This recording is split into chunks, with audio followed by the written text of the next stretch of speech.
is a completion to Matt Sykes. Rice with a couple of timeouts left. Oh, wait a minute. So Rice has EJ Warner. Oh, wait a minute. That's the one that really transferred from Temple. About 45 yards would be their range. This pass incomplete. And I do remember that. The thing about it, Ben, is Rice really didn't have to hurry. They've got 3 timeouts or 2 timeouts, and it's going to stop it after every first We're down. on ESPN2 for this tonight's they've got matchup. a lot of time here. They've just got to put positive plays together and move the football to get themselves into a position to score. Might be Dean Connor's time here on 3rd and short. It is. Big hole up the middle. He gets to the outside, trying to get to the sideline and can't do it.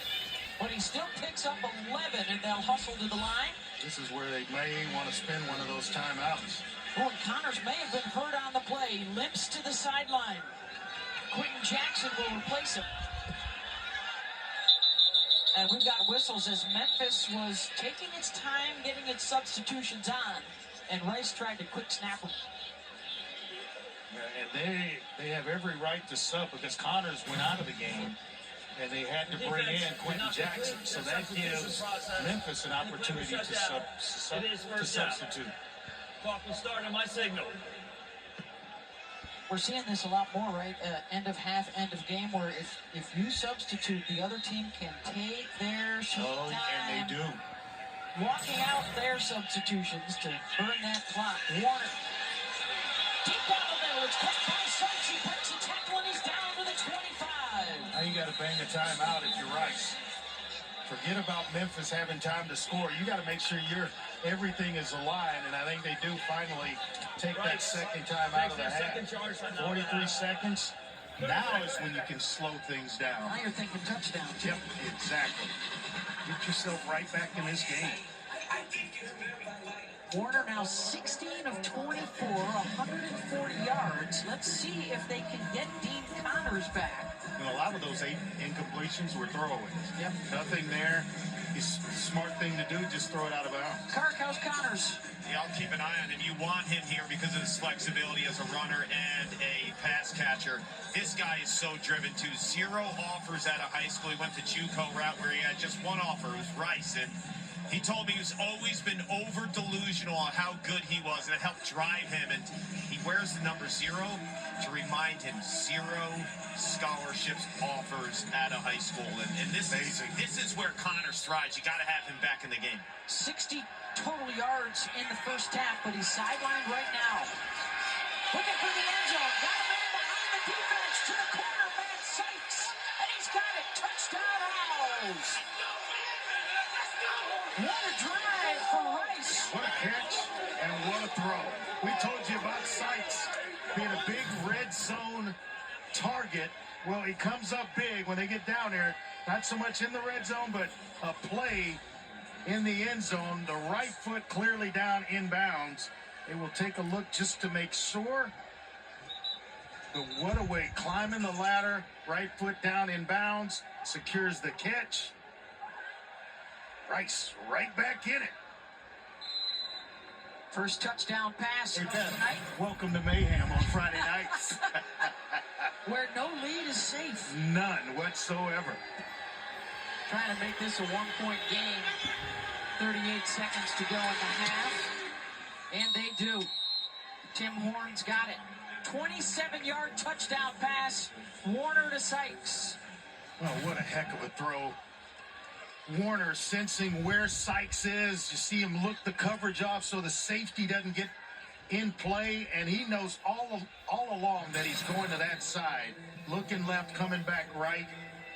Excellent job by both Sykes and the quarterback, E.J. Warner. 66 yards in this first half. They are, one of their side missions is to get him 100 in a game. He's been flirting with it all year. He got close last week with, what was it, 93? 8 catches for 93 yards and a touchdown.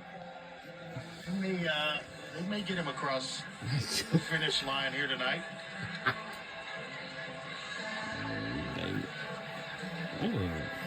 Let's see if Memphis will have a chance with its special teams to make a play. It's a boot into the end zone, and they won't do it. So they'll have 38 seconds to work with, and we will remind you, don't miss the Monday Night Football matchup this week. Tua Tagovailoa and the Dolphins heading to L.A. to face Matthew Stafford and the Rams. Tune in Monday at 8 Eastern on ESPN and ESPN Deportes. See the graduate of St. Louis High out in Honolulu, Tua. Just like Matt Sykes, that guy right there. As well as Marcus Mariota and Timmy Chang, pretty good pedigree of alums. Tua's hair, that photo looks a lot like my son's. Oopsie. I'm ready to cut it myself. 13-3 record. Hennigan. Will they be able to get to territory at 1 point to Rock Taylor? One play and close to field goal range. Tell you what, this is the last thing that you wanted to have happen with 38 seconds on the clock. He gets out of bounds. Memphis still has all their timeouts in their back pocket. Now, I'm thinking field goal with 38 seconds. Now you're thinking end zone if you're Memphis and Ryan Silverfield. 36 yards on that pass play. Hennigan against the four-man pressure underneath to the 36 and a gain of 5. And they'll use one of those timeouts. Memphis takes their first charge timeout of the half. 30 seconds. Man, you're just hoping to not even give up a field goal attempt if you're Rice. You know, all the momentum on your side. You just scored, got in the end zone, and then here comes one big play by Memphis already down the field, and anything else is just going to almost guarantee them field goal range. 24 yards on their first 2 possessions of the game, and now over 200 the last 3 times they've had the ball. And they're not done yet. 25 seconds to go. Before the last 2 plays, they were at 163 yards in the second quarter, and that's after what you just mentioned, 24 in the first quarter. So they have come to life in the second quarter. 8 straight completions now for Seth Hennigan. Looking for a 9th likely here.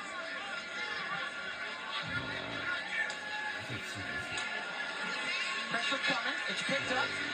Hennigan will roll. Looking downfield, incomplete. I don't know that I'd throw in the direction of Sean Fresh much. He has 1 interception already and should have had a second one. That was right in his hands. It may have been the easiest of all of them. Yeah, that first interception led to the first points of the game, the field goal for Rice.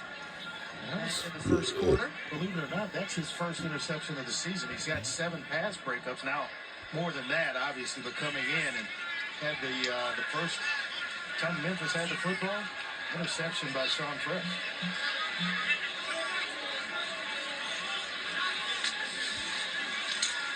They'll run it right up the middle, spinning away and picking up a first down inside the 25. Greg DeRosier. Can call a timeout if they need to. I would take, and they do indeed spend the second timeout. This may give you a shot towards the end zone. Please reset the game clock to 11 DeRosier, a nice change up from Mario Anderson and Brandon Thomas. More fleet of foot, a little more speed and explosiveness. All 3 playing a part in this one tonight for Memphis in the running game.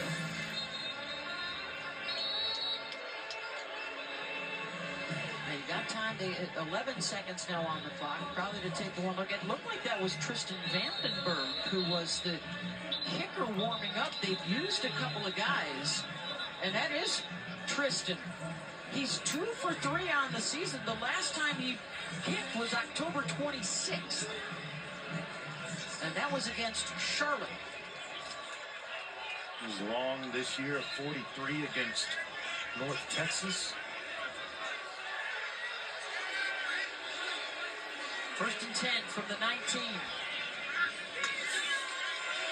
3 receivers to the right. He'll throw it to the left, and it's incomplete. Yeah, he's told during that timeout, get back, get set, let it rip. And if it's not That's there, the and it's not marching clear band. clean, throw it out of bounds. Let's live to fight on second down. We're going to go ahead now with 6 seconds and try to That's the marching kicker band. out Vandenberg or Costa.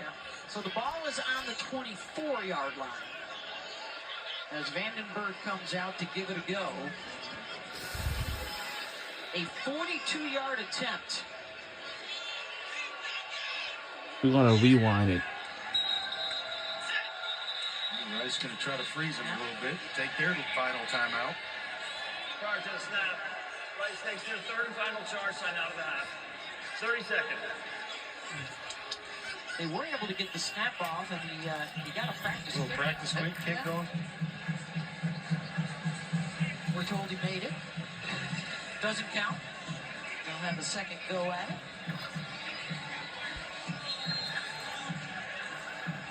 This will be big, though, for Memphis after Rice scored with under a minute to go, and they covered 51 yards in 32 seconds. This is the old double dip where Rice scores, and then here comes Memphis. They get a score or points on the board if he makes this, and then they get the ball to start the second half. 42-yard attempt. Tristan Vandenberg. And he is money. And the time will expire at the clock to end the first half, and a 17-13 lead for Memphis. Oh, no. What did he say? Don't tell me he said the half's not over. How much time do we have? On top of the Owls, and now it looks like they're going to add some time to the clock. After 2 seconds is up, and that'll do it for the first half. So we're not done just yet. Oh, come on, ref. So you've got the game tonight. And Well, since we got 7-2, so that means we got 3 games left. We will face against Rice, which is now, but actually we got 2 more games left. We got UAB and Tulane. We got 2 more games left. Tonight, and Army and Tulane win tomorrow, they're eliminated. If they win tonight, options are still open. The other thing to watch tomorrow, Army would clinch a spot in the AAC championship game if they win and Navy loses. Both of those games, Army and Navy, playing on ESPN2 tomorrow afternoon. Tulane will be on ESPNU tomorrow afternoon. I just love that we can have these scenarios going as the season gets to this point. Yeah, something about that 12-team playoffs. I think they might be 6-2 coming up at the half. And we are there. And we are sending it back. Now it's halftime. 17-13 Memphis over Rice. Here's Zubin Mehenti, Joey Galloway, and Dan Mullen. Hold on, guys. What is it now? What? The officials have intervened again. Because there was no return. So whatever time was on the clock. 2 seconds. Oh. They better not, because we want to go into halftime. Ruling on the field is the player touched the ball while in the end zone. The clock did not start. It will be 2 seconds on the clock. Oh, not again. Boo. This is a new career high for me, by the way, Andre. I'm about to toss the studio for the 3rd time. Oh, boy. I'm with you in career highs in terms of... We want this first half to end, so it's going to be halftime. No doubt about it. And Rice getting in their victory formation, run one play, kneel it down, and let's get to halftime. Finally. Thank God. There it is, I think. Memphis ending the half scoring on their final 3 possessions. Here is Zubin Mehenti, Joey Galloway, and Dan Mullen. That better late than never, right? The principal halftime report is underway on a Friday night with Joey Galloway. I'm Zubin Mehenti. Back to your game here in a second. Rice moving on to a new era of football. So much on the line for the Tigers, as you know. There's great football all over the country tonight.